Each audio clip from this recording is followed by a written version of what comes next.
2024-এর জুলাই মাসেও আওয়ামী লীগের এরকম বড় বহর ছিল। 5ই আগস্টের পর কারো টিকিটই খুঁজে পাওয়া যায় নাই।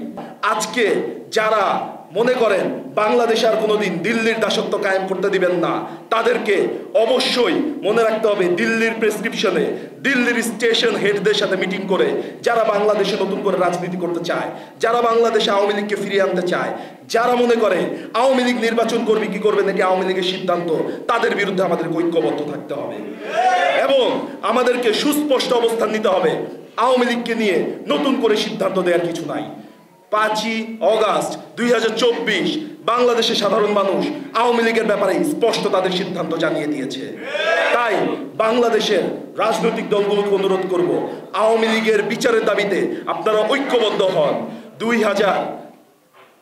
2009 সালে পিলখানা হত্যাকাণ্ডের মধ্য দিয়ে আওয়ামী লীগ যে হত্যার রাজনীতি শুরু করেছিল, 2013 সালে শাপলা গণহত্যার মধ্য দিয়ে আওয়ামী লীগ যে ফ্যাসিজমকে কায়েম করেছিল, 2024 সালে তারা মনে করেছিল এই ধরনের হত্যাকাণ্ড করে তারা আবারও টিকে যাবে।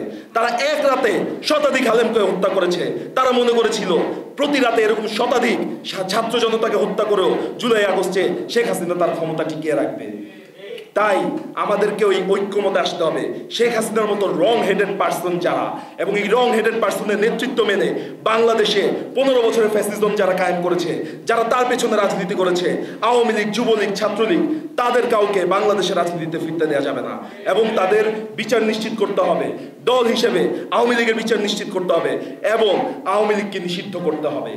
এবং আজকে যারা নতুন করে এই বড় বড় বহরের, বড় বড় শোডাউনের এত এত মানুষের অহংকার করেন, মনে রাখবেন 2024-এর জুলাই মাসেও আওয়ামী লীগের এরকম বড় বহর ছিল।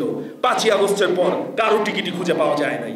তাই এই ধরনের বহর দেখে নতুন করে দাম্ভিকতায় ভোগার কোনো সুযোগ নাই। মনে রাখবেন আজকে যারা 10 জন, আগামী দিন তারা বহুজন হিসেবে ফেরত আসবে।